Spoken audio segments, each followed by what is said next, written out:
assalaamu aleykum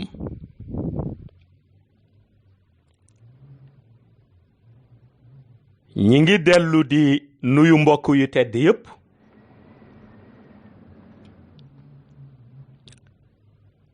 di dellu di yeesal sunu cant jëme ko ci Yàlla di yeesal sunu ziyaare ci sang bu tedd bi di Seydi Ahmed te di yonent bi sallallahu alayhi wa sallam dellu di yeesal sunu nekk taalibe sunu teggin ak sunu tarbiya ci keppaaru sang bu tedd bi di Mawlaaya Cheikh Ahmed Tijani di ko ñaan mu nangul nu sunu nekk taalibe nangul nu sunu teggin nangul nu sunu tarbiya ci barkem fa tabarakallahu ñu dellu si woon tey rekk di fesal sunu position ndax bu la Yàlla dénkee responsabilité bu tolloog mu am ay nit ñu bootu sa gannaaw soo déggee lu laal diine islam bi rekk war nga ci teel a joxe sa position pour ñi ànd ak yow xam fa ñuy teg seen tànk li sabab loolu nag mooy kàddu yi ñu dégg bërki démb benn mbokk moo xam ni dafa ni mi ngi aspirer pour un jour mu mën a jiite suñu réew mi di Sénégal mbokk mi yëkkati kàddu yooyu waaye comme li wolof di wax ni nettali ci làmmiñu boroom la dàqe moo tax balaa ñu ciy commenter ñu déglu kàddu yi ba noppi. Les relations entre Israël et les Arabes sont nées d'une querelle de demi-frères. Il faut qu'ils le comprennent. C'est une querelle de demi-frères. Parce que c'est la noble juive Sarah qui, craignant avec l'âge que son mari Abraham n'ait pas de descendance conformément à la promesse du Tout-Puissant, lui a suggéré d'ensemencer Agar, qui était sa servante, pour avoir cette descendance. Et une fois que Abraham a ensemencé Agar et a eu Ismaïl, Sarah a été jalouse et lui a demandé de chasser Agar de la maison, ce que Abraham a fait puisqu'il était fou amoureux de Sarah, le prophète Abraham. su ko defee kàddu yooyu ñu jote dégg mbokk mi yëkkati ko wax ni diggante Israël ak Palestine nee na daal daana ko li ñuy naqarlu ay wa fa xew yépp nee na ayu doomu bàyyi la rekk waaw ay la boo xam ni daal ñi ko seq daal querelle de demi-frère rekk la te li nga xam ni moo garaaw ci wax ji mooy taabul bu nekk ci àdduna ay dignitaires ñi ngi fay daje di toog pour trouver solution ci problème mu Palestine bi ak Israël bi ku mënul dem itam ci fa nga xam ni ña ngi fay toog di fa seet nañuy fexe ba jàmm am yaa ngi jël sa kurus di ñaan ngir nattu bi Yàlla teg Palestine mu teggil leen ko te muy ni nga xam ni nangu nañu ko seen teer yi ni ñu leen di massacrer ñu teg ci suñu bët ci télévision yi guddi ak bëccëg ñuy gis image yi problème boobu ñuy xaar ci koo xam ni dafa ni moom dirigeant la nga ñëw seet solution yoo xam ni dina dimbali au moins ñi nga xam ni amoon nañu naqar ba ñu am apaisement nga ñëw wane ni loolu daal du dara lu dul ay doomu baay rek yuy xeexoo seen mbir muy discours bu dangereux ndax bu doon nit simple moo ko wax te ki ko wax amul benn responsabilité du déranger kenn ndax ku mu neex am sa vision ku mu neex wax sa xalaat mais problème bi mooy ki ko wax dafa bëgg diriger suñu réew mi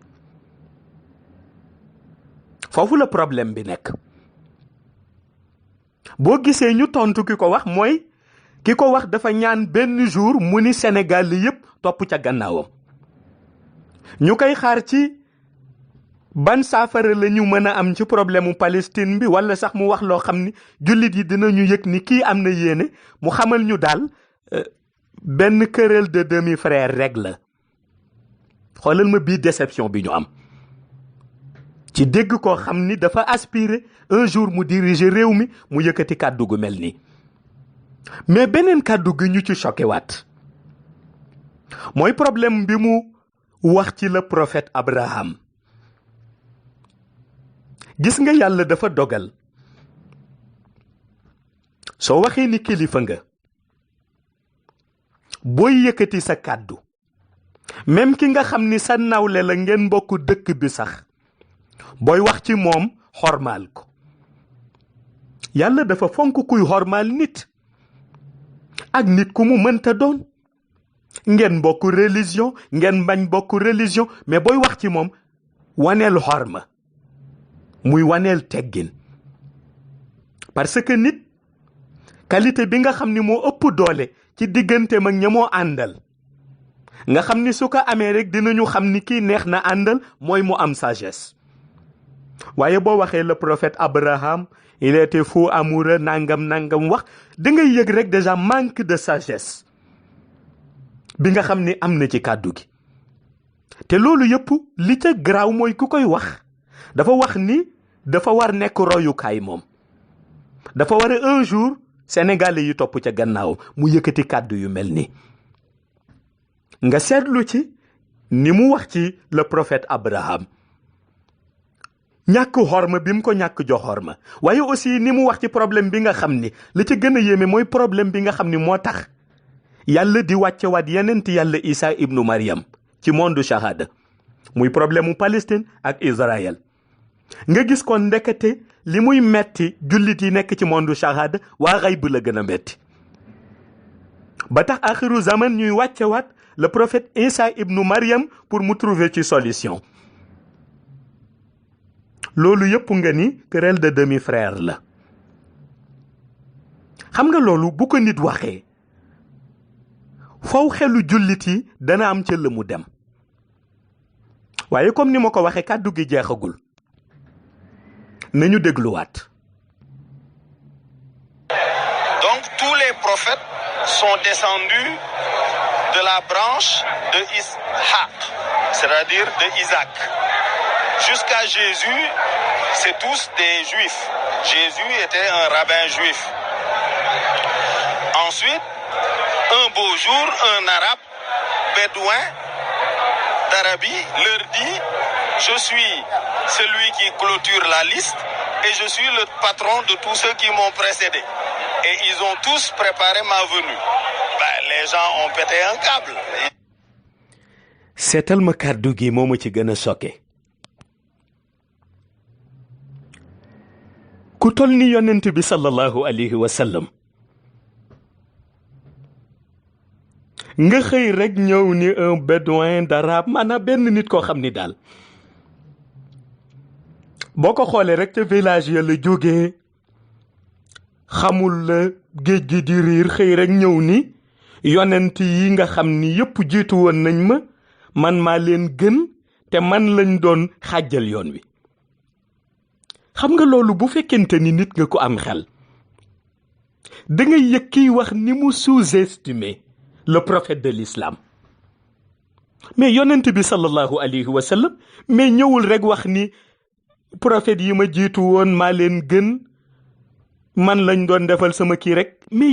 yàlla moo ko jox, cër la bu ko yàlla jox. xam nga lu yàlla di yónnee yonent? yàlla buy yónni yonent daf lay def nga nekk missionnaire. mais gis nga bu la yàlla defee nga nekk missionnaire, durée bi yonent boobu di passer sur terre yëpp di doxal mission wam, lu mission ba rëy yëpp yàllaa ko jàppal tànk. te lu tax yàlla di jàppal tànk yonent boobu di dox mission? parce que yërmande bi yàlla am ci mbindeefam yi moo tax yàlla di jàppal tànk yonent bu la yónnee. yàlla jël yonent bi wax ko ni ko yërmande bi may yabal ci mbindeef yi yaay source bi. wa ma arsalnaaka illa rahmatan lil alamin. yow yaay source yërmande bi. ba tey sayidina Adam alayhi salaam bu doxee mission ci barke yonent bi sallallahu alayhi wa sallam la.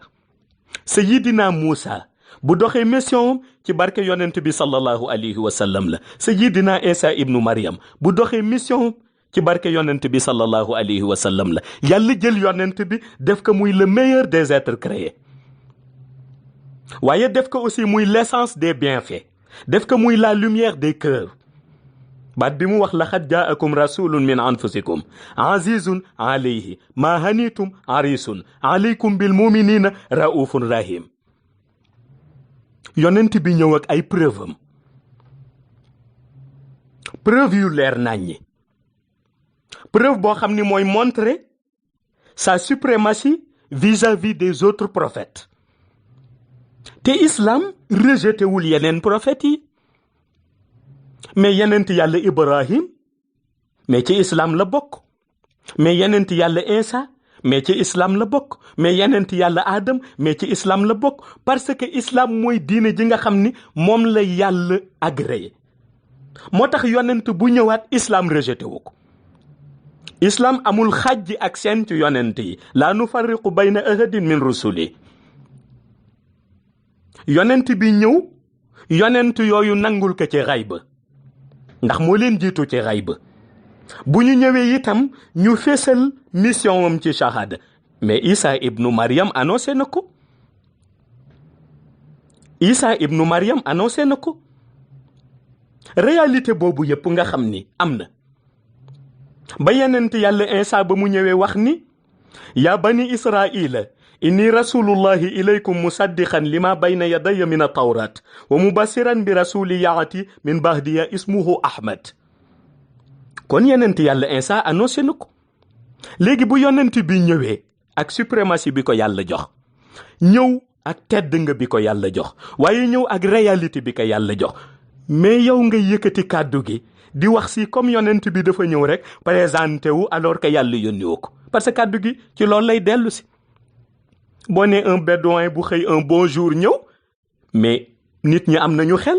kooku ça signifie que benn villageois bu xëy rek ñëw ci benn état boo xam ni fekk na ñëpp ñu aligné leen ba noppi mu wax ni ñi ñu aligné woon maa tax ñu aligné leen te man maa leen gën. loolu lay tekki. loolu lay tekki question d'interprétation la. yonent bi sallallahu alayhi wa sallam xorma boo mën a jox yonent, xorma boo mën a jox kilifa, booy wax yonent bi ci moom nga war a jiital xorma bi. mais yàlla ci alquran da ngay dégg mu ni yaa ayyuhan nabiyu. pourtant munoon na ko interpeller directement, mais lu tax yàlla bu koy interpeller sax da ngay dégg ni yàlla daf koy waajal ndax fonk gi mu fonk yonent bi sallallahu alayhi wa sallam. kon nag bu demee ba nga ni yow it da nga aspirer un jour pour diriger nit ñi nga xam ni soppuñu ku dul yonent bi, ngay minimiser seen prophète te toogagoo, kon dina jaaxal nit. waaye comme li may wax rek, ba léegi comme kàddu gu yaatu la, na ñu dégluwaat li ci topp. Ils se disent mais d'abord comment est-ce que un prophète peut venir des Arabes alors que tous les prophètes sont juifs. Donc cette querelle-là de doomu baay doit être dépassée. Il faut que Israël, qui a quand même les juifs de manière générale, qu'Allah a considéré comme un peuple élu. C'est écrit noir sur blanc dans le Coran. Et d'ailleurs, le fait qu'ils aient échappé à toutes les agressions à travers les âges, à travers l'histoire, devrait les prédisposer à être vis-à-vis des Palestiniens et du reste du monde beaucoup plus miséricordieux, beaucoup plus humbles, beaucoup moins violents, puisque eux ont connu la violence qui s'est exercée contre eux. Ils ont vécu l'Holocauste. Ils savent ce que subir une violence et une injustice signifie. gis nga baat bi mu tudd ci juif yi wax comme un peuple élu ndeysaan ils ont vécu la violence nangam mais gis nga jaar ci violence warul tax nga ni da ngay demit yow tamit martyriser benn peuple jaar ci violence warul tax nga ni boo ci jógee da ngay dem rek fekk benn peuple ñoom it nga massacrer leen nangu seen terre daal di ci toog waaye xam nga li ma déggoon mbokk mi wax ko ñu koy reetaan te dëgg la mu ni mbokk mi doon wax li mu wax nii tey bu ko juif yi déggee dinañu làmb seen poos ku ci am 10 000 jox ko ni maa ko ci def mais wax na dëgg parce que boo dégloo dafa tagg juif yi dafa tagg juif yi tagg boo xam ni yéen da ngeen dundoon ci violence kon xam ngeen violence lan la li des rek mooy ngeen wàññi seen loxo tuuti mais gis nga nit ak dimension bu ko yàlla mënta dénk da nga koy wax dëgg bi mooy nit ku jël suufu jàmbur wax ko ni jël nga suufu jàmbur nit ku jàpp peuple di leen massacrer wax ko ni ko yaa ngi jàpp peuple di ko massacrer waaye bul wutal loolu excuse ndax wut excuse bi mooy wax ko ni ko waaw li ngay def sax dëgg la mënoon nga wàññi sa loxo waaye comme jaar nga ci rek nga xam ni ñun dañu war a xoolaat yan homme politique ñoo taxaw di laaj suñu réew ñu jar di xoolaat lañ waaye comme la ñuy wax ba léegi jeexagul nañu dégluwaat. Mon sentiment est que une grande initiative devrait être prise par le Sénégal pour réconcilier des demi-frères. Comme xuloo doomu baay ci kër yi, nous notre culture nous prépare et nous prédispose à régler ces questions avec la polygamie. Il y a des demi-frères qui se battent pour l'héritage, pour ceci ou pour cela. Mais à la place de Macky Sall, ne rappelez-vous pas l'ambassadeur du Sénégal en Israël? Oui, non, encore une fois, il ne faut pas des mesures extrêmes. Nous, Sénégal, nous sommes les présidents au niveau de l'ONU, de la commission en charge de cette question. nee na mesure extrême la tudde Sénégal def le minimum li Sénégal waroon def nga xam ne Afrique du Sud ma la def nañ ko muy rappeler seen ambassadeur loolu mooy le minimum mbokk mi di wax nee na loolu mesure extrême la pour wax la ni kenn xamul dëgg-dëgg lu nekk ci seen bopp ñoom li ñuy xalaat ñoom dongo ko xam waaw li nga xam ni Afrique du Sud def na ko nga xam ni moo doon le minimum Sénégal def ko nee na loolu mesure extrême la gis nga lëm ko tudde mesure extrême waaw parce que dina nekk mesure extrême su demee ba xuloo bi nga delloo si ko kay ci xuloo doomu baay kay lu ñu wax rek nga ni doomu baay mais man lu ma jaaxal Sénégal bu jugoon sax dem di wax day régler conflit bi mais ban conflit la Sénégal di régler conflit boo xam ni boo ñëwee li muy garaaw yépp ba nga xam ni bis bu xëy bëtu occidentaux yi ñi ngi ci bis bu xëy bëtu pays arabes yi ñi ngi ci bis bu xëy bëtu monde musulman bi yépp ñi ngi ci li conflit bi di dangereux yépp ku ne wut ci solution ci table yu dul jeex ci discussion yu dul jeex nga tuddee loolu xuloo doomu baay ba noppi ni mën nga ko régler loolu su boobaa naxaate lay doon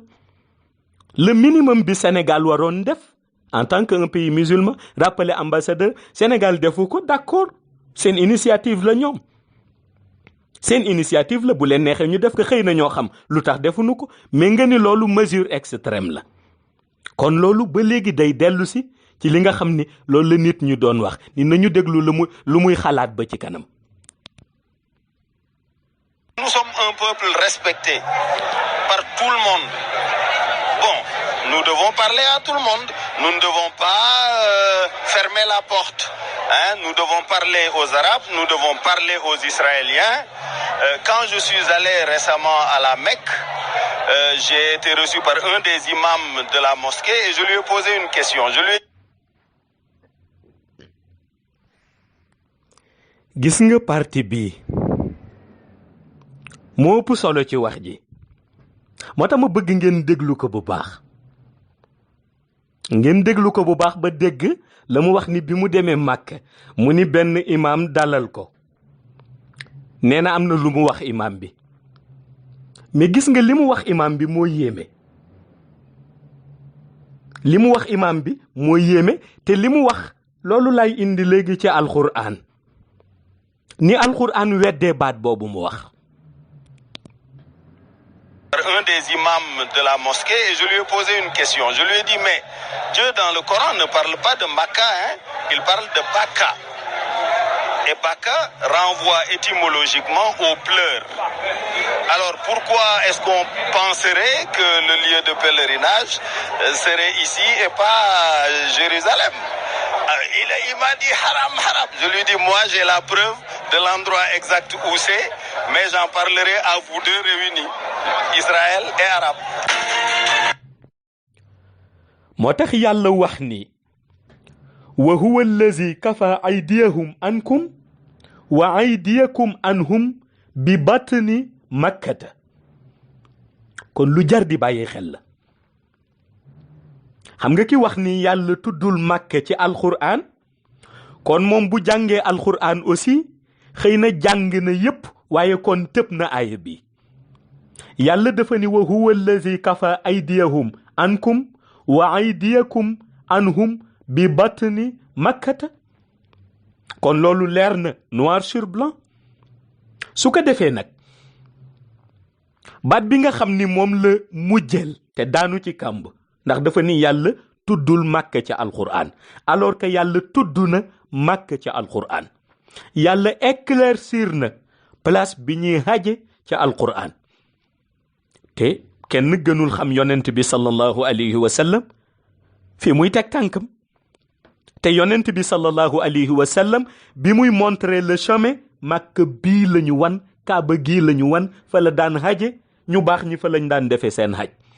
léegi nag boo ñëwee ni yow da nga amee science boo xam ni science bu dépassé xam naa ni limite yëpp la ci xayb ak ci shahada ndax xam nga ni feneen la ñu war a hajee ba daal di poser question sa bopp sax laaj ni est-ce que du Jérusalem ndax réalité bi ci nekk xam nga ko mais da ngay bàyyi ba ñu daje nga soog koy wax man dama xamul kuy daje ci kanamu ku ñàkk xalaat ba tollu foofu dama xamul nan la nit mën a fekkee yonent bi sallallahu alayhi wa sallam tracer chemin bi ba noppi daal di montrer l'exemple nga gis ki ñu am ñun te di ko noyyee muy Mawlaay Cheikh Ahmed ibnu Mohammed Tijani Chérif radiyallahu taala anhu daal di montrer l'exemple ñu di gis na mu defee xajam ca Màkk na mu amee taxawaay boobu ak réalité bi nga xam ni moom la delloo si ci ay muqaddamam ak ay xalifaam yépp ñu incarné loolu ñoom it ñu dem laxasaayu def seen xaj ñooñu ñëpp taxaw ak xam-xam bi leen yàlla may ci xayb ak shahada xam-xam bi leen yàlla may ci diinal islam ñuy roy yonent bi sallallahu alayhi wa sallam nit ku dem ba ni moom xam na lu ñooñu xamul ba yëg na ni place bi sax est-ce que réellement place bi la jar na laa jaat waaye daal di wax ni balaa muy wax fan la il faut ñu dem ba daje palestiniens yi ak israéliens yi daje mu wax leen fan la man ki ma yërëm mooy kiy daje ci kanamu kooku parce que ku gàtt xalaat ba tollu fii xaw ma nu nit di daje sa kanam pour wax la li gis nga lii boo gisee nu indi ko ñun pour éclaircir li ni mel mooy ñiy nekk suñu ginnaaw di ñu bàyyi xel man ku ma xam personnellement xam ni man yàgg naa ko wax am naa ci ay seede ñu bari bëgg nañ ma sax defal interview ñu wax ci fi réew mi toll ma ni leen xam nga li may bañ mooy laale côté politique laay bañ parce que nii ñuy defee politique ku ci wax rek boo moytuwul ñu am fuñ la féetale su boobaa nag lay tani mooy nga neutre waaye loo neutre aussi bu ñu demee ba wax loo xam ni dafa engagé diinal islam engagé légitimité bi nga xam ni moom la prophète sallallahu alayhi wa sallam di sayidina Muhammad moom la ko yàlla joxoon. waaye engagé aussi conflit bi am ci diggante Palestine ak Israël. su boobaa nag kuy kilifa war nga yëkkati sa kàddu joxe ci sa position. moo indi ñu yëkkati sunu kàddu. discours am bi la moo rëy yëpp ak réewam yam doon rek bu tuddul woon côté Palestine wax ni xeexu doomi bàyyi rek la minimiser ko. bu tuddul woon yenent yàlla Ibrahim ma mu wax ni rek daanaka il était fou amoureux moo tax mu doxal la mu doxal. fàtte ndigalal yàlla ba ko yàlla digaloon pour mu dem Màkka. bu tuddul woon yonent bi sallallahu alayhi wa sallam traité ko lam ka traité pour sous-estimer ko. waaye bu tuddul woon aussi ni mu waxee ni Màkka bi est-ce que réellement fa la ñu war a xaje ndax moom xam na place bi kon mën na tudd discours am fukki at duñ ci sànni suñu xorom. waaye nag boo tuddee islam ba noppi nag nekk ci kanamu nit ñi defe ni yaa leen ëpp xel yaa leen gën a muus yaa leen gën a xam diine ji kilifa gu ne dana jël responsabilité wax position te mooy lii ñu def ci mbokk mi doon wax lii mu wax. nii nag ku ko def ku nekk rek bu yóbboo nga xoolaat sa bopp. ku ko wax ku nekk aussi bu yóbboo nga xoolaat sa bopp. ndax bu dee da nga ni diinal islam ngay mbubboo bu dee da nga ni jullit nga bëgg nekk war nga xoolaat sa bopp. parce que jullit toog ci sa télévision rek wax ni jullit laa bëgg nekk dafay yomb. yàlla day xool ci xolu doomu aadama bi xool ci yénn doomu aadama bi waaye xool aussi li làmmiñ bi di génne di ko wax. moo tax am na ñuy wax jarul tontu mais jar na tontu xam nga lu tax parce que bu doon nit koo xam ni yorewul benn responsabilité mën na wax ba suba kenn du ko tontu mais kii dafa taxaw ni dafa soxla un jour mu diriger sénégalais yi maanaam sénégalais yi doyloo ko mu toogal leen ca table ja pour régler conflit Palestine ak Israël toogal leen ca médiation yay am ci seen digganteeg imaamu Màkka yi toogal leen ca place yi nga xam ni sénégalais yi seen tànk lottu na pour dem fa mais kon pour tànn ki ñuy toogal il faut bu waxee rek ñu xam dëgg-dëgg la mu xalaat lan la. waaye ñoom li nekk seen xel ñëpp xam nañ ko defe nañ ni fu mu ne nguur ku bokkul ci lobby yi ñu xam mënuloo ko joxe. defe nañ ni nguur ku bokkul ci lobby yi nga xam ni ñoo nekk di tirer les ficelles tey jii doo jot ci pouvoir bi. te dañuy nax seen bopp nguur mbiru yàlla la ki yàlla di décider muy falu yàlla dina bàyyi nit ñi sabablu dem yor seen carte dem voter mais yàlla décision bi ci moom lay mujje ndax yàlla mooy décider. teewul nag nit ñi dinañu sabablu jël seen carte dem voter ji mais loolu ci coobare yàlla lay doxe moo tax yàlla mooy joxe nguur. loolu tax nañu delloo si xel yi doyloo yàlla ku ci nekk jullit xam ni jullit la buy tenir ay propos mu tenir ay propos yoo xam ni propos la yuy dellu ci diinal islam waaye bàyyi di dugg ci chemin boo xam ni xamuloo ko waaye bàyyi aussi di dugg ci xaqiqa boo xam ni miinuloo ko. lii nag bu fekkoon daf ko waxoon a ngir yéene bu baax rek ñun duñ ci dégg suñu kàddu waaye dañu xam seen xalaat ñoom. gis nga ñoom ku ñu gis rek defe nañ ni ñoo la gën a muus bu ñuy wax seen xel maa nga fële. bu ñuy wax rek seen xel maa nga fële waaye kuy jullit ku nekk tey jii buy saggu waroon na saggu ci soutenir Palestine buy saggu waroon na saggu ci yonent bi sallallahu alayhi wa sallam buy saggu waroon na saggu ci béréb bi nga xam ni moom la yàlla def béréb bu sell bi ñu di fa defee suñu xaj ca Màkka waaye bañ di indi ay polémique di indi ay yeneen yoo xam ni ñëpp xam nañ ni delluwul ludul ci bëgg jot ci pouvoir bi. tabarakallahu yàlla na yàlla sàmm ñëpp ba ku nekk xam fi ngay teg sa tànk yàlla mottali suñu yéene ci barke yonent bi barke Mawlaay Cheikh Ahmed Tijani mi ñu xam nga xam ni mbiram dara du ca rax te doon lëndëm léppam dafa leer nañ ñi ne midi ci barke salaatul fatiha yàlla na yàlla mottali yéene ñëpp ci diine ji ak ci tariqa bi. assalaamu aleykum wa rahmatullahi taala wa barakatuhu.